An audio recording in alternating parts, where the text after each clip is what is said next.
Hello दोस्तों, this is Vishakha Daga coming up with next round of news simplified. अब inflation तो मैं पहले ही करा चुकी थी and then I said a part of inflation I cover in series. तो आज हम वही कवर करेंगे, पीपीआई, सीपीआई एंड डब्ल्यूपीआई, इन सब के बीच का डिफरेंस क्या है। Because this was in news recently जब आपका डब्ल्यूपीआई 11 ईयर हाइएस्ट देखा गया था विद 11.39% राइज। तो ये क्यों हुआ है, कैसे हुआ है, ये सब हम पढ़ेंगे, साथ में इन सब का डिफरेंस पढ़ेंगे। तो आज पूरा देख लेते क्या पढ़ेंगे। सबसे पहले डब्ल्यूपीआई, फिर डब्ल्यूपीआई सीपीआई का डिफरेंस देखेंगे। इसके साथ हम ये देखेंगे कि प्रोड्यूसर प्राइस इंडेक्स क्या होता है। फिर आपका हेडलाइन और कोर इन्फ्लेशन का जो डिफरेंस होता है वो भी क्लियर हो जाएगा। इसके साथ डब्ल्यूपीआई फूड प्राइस इंडेक्स निकाला गया है, वो क्या होता है इसके बारे में हम जानेंगे। तो ये सब हम हॉलिस्टिकली कवर करेंगे। पहले मुझे जवाब दीजिए इस सवाल का। पहली स्टेटमेंट है कि सीपीआई इंडस्ट्रियल वर्कर आपका सेंट्रल स्टैटिस्टिक्स ऑफिस निकालता है और WPI is release by office of economic adviser. तो बताइए कौन सी स्टेटमेंट इसमें से सही है। आगे बढ़ते हैं। सबसे पहले हम समझते हैं कि हम इनको निकालते क्यों हैं। उस निकालने का सबसे बड़ा जो रीजन है दैट इज कि हमारा ग्रोथ और इन्फ्लेशन के बीच में एक ट्रेड ऑफ होता है।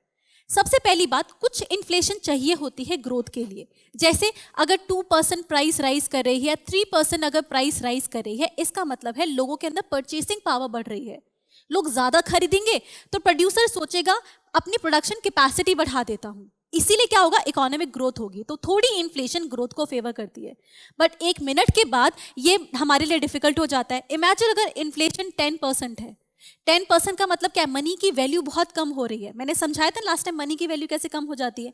जब मनी वैल्यू कम हो जाती है तो लोगों को नुकसान होने लगता है। इससे लोगों को जब नुकसान होता है तो उनकी परचेसिंग पावर कम हो जाती है। बिकॉज 10 रुपए में अब वो फूड पे ध्यान देंगे, उनके पास पैसा कम है तो फूड एसेंशियल आइटम्स खरीदेंगे, बाकी चीजें खरीदने की कैपेसिटी कम हो जाएगी।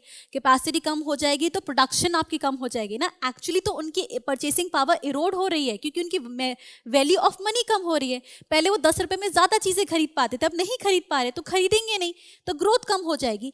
इसीलिए आपने फिलिप कर में देखा था आफ्टर सम टाइम कैसे पहले फिलिप कर आपका ऐसा होता है और फिर आपका ऐसे हो जाता है, क्योंकि ग्रोथ कम होती है तो एम्प्लॉयमेंट आपकी कम हो जाती है। ये एम्प्लॉयमेंट और आपका इन्फ्लेशन के बीच का रिलेशनशिप था। अब यहां पे क्या होता है, इस ट्रेड ऑफ से बचने के लिए सरकार क्या चाहती है, इन्फ्लेशन को मॉडरेट रखना चाहती है। ना तो 2 हो ना 10 हो, कहीं पे 4 के आसपास हो। इसके लिए इन्फ्लेशन टारगेटिंग होती है, पर इन्फ्लेशन टारगेटिंग तो बिना डेटा के पॉसिबल नहीं है ना। इसीलिए हमें प्रॉपर नर्व्स ऑफ इकोनॉमी जानने के लिए, अपनी बजटरी और प्लानिंग प्रॉपर करने के लिए, साथ में monetary policy, fiscal policy determine करने के लिए इन्फ्लेशन का जानना बहुत जरूरी है। उसके लिए हम इंडिकेटर्स यूज करते हैं सीपीआई एंड डब्ल्यूपीआई। तो इनके बीच का इनको हम समझेंगे थ्रू द डिफरेंस। WPI देखा जाए तो it is a change in average price of commodities at the wholesale level। तो change in price मेजर कर रहे हैं of the given number of commodities at the wholesale level। यहां पे change in price at the retail level, यही difference है इसका। Wholesale और उसमें क्या फर्क है, जैसे अनाज मंडी में आप जाओगे तो वहां से कम 20 किलो सब्जी लाओगे, 25 किलो लाओगे, लेकिन बगल में रेड़ी पे जाओगे तो 1 किलो लाओगे, 2 किलो लाओगे। ये फर्क होता है। होलसेल में थोक में चीजें लाते हो, थोक की बड़ी होती है। रिटेल में ऐसे 1 बिस्किट की पैकेट, 4 बिस्किट की पैकेट, ये फर्क हो जाता है। होलसेल की दुकान में चीज आपको थोड़ी सस्ती मिलेंगी, क्यों, क्योंकि वो सीधा प्रोड्यूसर से उसके पास आती है। रिटेल में मल्टीपल लेवल के बाद, कि पहले उसमें डिस्ट्रीब्यूशन होगा, ट्रांसपोर्टेशन होगा, उसमें सेल्स टैक्स भी लगता है, इतना सब कुछ, तो उसमें प्राइस क्या हो जाती है, बढ़ जाते हैं रिटेल लेवल तक आते आते, राइट। ये फर्क होता है दोनों के बीच में। तो ये आपका मैन्युफैक्चर लेवल पे आपको डिफरेंस बताएगा। फर्स्ट स्टेज, मतलब ये फर्स्ट स्टेज हो गई आपकी, और ये आपकी फाइनल स्टेज होती है जब कंज्यूमर इसको कंज्यूम करता है। इसीलिए हम जो सीपीआई होती है इसको यूज करते हैं आपका डियरनेस अलाउंस मेजर करने के लिए, और मॉनेटरी पॉलिसी कमिटी जो होती है मॉनेटरी पॉलिसी कैलकुलेशन के लिए हम इसे ही यूज करते हैं, राइट। तो ये हमारी हेडलाइन इन्फ्लेशन है सीपीआई। अब आपको जानना होगा हेडलाइन इन्फ्लेशन क्या होती है। उसके लिए सबसे पहले अब आते हैं तीसरे डिफरेंस पे। पहला हो गया डेफिनेशन, दूसरा हो गया आपकी स्टेज और किसको यूज करते हैं, तीसरा है आपका बास्केट। हमने कहा था ना एक कमोडिटी होती है, change in price of the given number of commodities. WPI में पहले आपकी 676 का आपकी कमोडिटीज होती थी, अब आपका 697 कमोडिटीज हैं आपकी। और एक और फर्क है इनके बीच में कि इसमें गुड्स आते हैं और इसमें गुड्स और सर्विसेज ज़्यादा हैं। इसमें गुड्स भी हैं और सर्विसेज हैं, तो इसमें सर्विसेज नहीं आती। ये इनके बीच का बहुत बड़ा डिफरेंस है। यहाँ से इसीलिए हम सीपीआई को यूज़ करते हैं हेडलाइन इन्फ्लेशन के लिए। यहाँ से डिफरेंस आपको समझ में आ जाएगा कि कोर और हेडलाइन इन्फ्लेशन क्या होती है। अब कोर हेडलाइन इन्फ्लेशन का मतलब होता है टोटल इन्फ्लेशन, मतलब इसमें सब कुछ होना चाहिए। That include fuel and food, आपका फ्यूल और फूड दोनों आना चाहिए। लेकिन कोर में क्या होता है, कोर में वॉलेटाइल कमोडिटीज का हटा देते हैं, इनका जो इम्पैक्ट है, राइट। तो इसमें फ्यूल और फूड को हटा देंगे।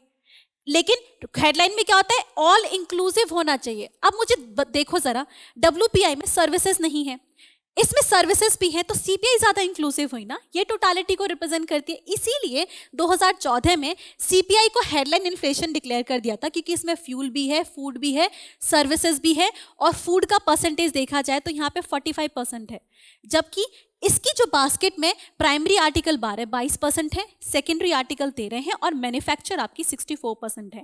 तो इनकी कॉम्पोजिशन डिफरेंट होने की वजह से भी जो हमारी मॉनेटरी पॉलिसी में सीपीआई को हेडलाइन इन्फ्लेशन यूज किया जाता है, क्योंकि ये कंज्यूमर की नर्व्स को ज़्यादा बेहतर बता सकता है, क्योंकि इसमें फूड आइटम्स हैं और ये कंज्यूमर के ज़्यादा करीब रहता है। ये था आपका थर्ड डिफरेंस। इसके साथ हमने कोर और हेडलाइन इन्फ्लेशन समझ ली। अब आते हैं आपका नेक्स्ट कि इनकी जो डेटा है वो रिलीज कौन करता है। तो देखा जाए ये बहुत आसान है डब्ल्यूपीआई का याद करना। इसको office of economic adviser DPIIT, जो कि मिनिस्ट्री ऑफ आपका कंज्यूमर अफेयर्स के अंदर आता है, आपका ministry of commerce and industry के अंदर आपका आता है, वो मेजर करेगा। साथ में अब आते हैं इसका जो, लेकिन जो इसमें आपको थोड़ा ध्यान रखना है, सीपीआई में एक्चुअली सीपीआई एक नहीं होती, तीन चार तरीके की होती है। जैसे सीपीआई का जो ओवरऑल डेटा है, एक होता है इंडस्ट्रियल वर्कर का, एक होता है एग्रीकल्चर लेबर, एक होता है रूरल लेबर, और एक होता है नॉन मैनुअल एम्प्लॉय। ध्यान रखिएगा, इसमें से सिर्फ ये वाला डेटा आपका सेंट्रल स्टैटिस्टिक्स ऑफिस निकालती है, जो कि आपका आता है Ministry of Statistics and Planning and Implementation, MOSPI. तो मॉस्पी है, ये सिर्फ आपका ये वाला डेटा निकालती है, बाकी जो तीनों है ये आपका लेबर ब्यूरो निकालती है। This data is release by labour bureau. एक और डिफरेंस इनके बीच में ध्यान रखिएगा, इसकी जो बेस ईयर है वो 2011-12 डिक्लेयर कर दी है। सीपीआई, अब सीपीआई में ये चार तो हैं, इन सब की बेस ईयर डिफरेंट है। जैसे इसकी है आपकी 1982, इन दोनों की है 1986, और इसकी है 1984। वहीं पे इनकी जो कंबाइन, और आपकी सीपीआई दो तरीके की और होती है, एक होती है सीपीआई रूरल, एक होती है अर्बन, और एक होती है आपकी कंबाइंड, राइट। इस कंबाइंड की जो आपका बेस ईयर है वो 2012 है। ध्यान रखिएगा, ये ऐसे बेस ईयर डेटा अलग अलग रिलीज कर रहे हैं, और ये आपका बेस ईयर भी आपकी डिफरेंट हो जाती है। और ये जो कंबाइंड है, इसको यूज करते हैं आपका मॉनेटरी पॉलिसी कमेटी में इन्फ्लेशन को टारगेटिंग करने के लिए, राइट। ये कुछ फैक्ट्स हैं जो आपको याद रखने हैं। तो ये आपका हो गया सीपीआई डब्ल्यूपीआई का डिफरेंस। अब जानते हैं डब्ल्यूपीआई के बारे में कुछ और फैक्ट्स।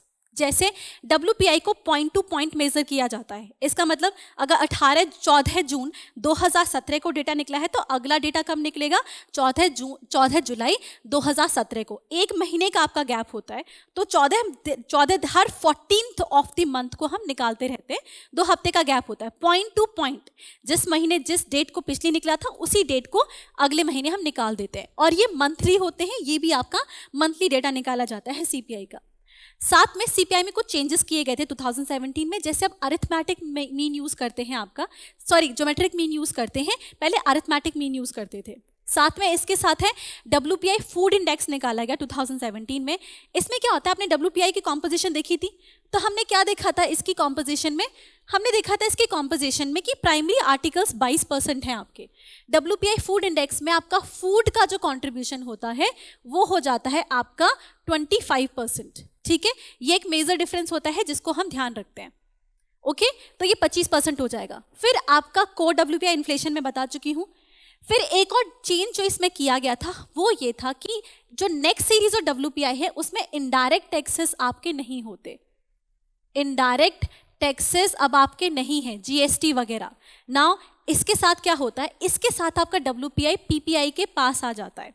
तो समझना होगा प्रोड्यूसर प्राइस इंडेक्स क्या होता है।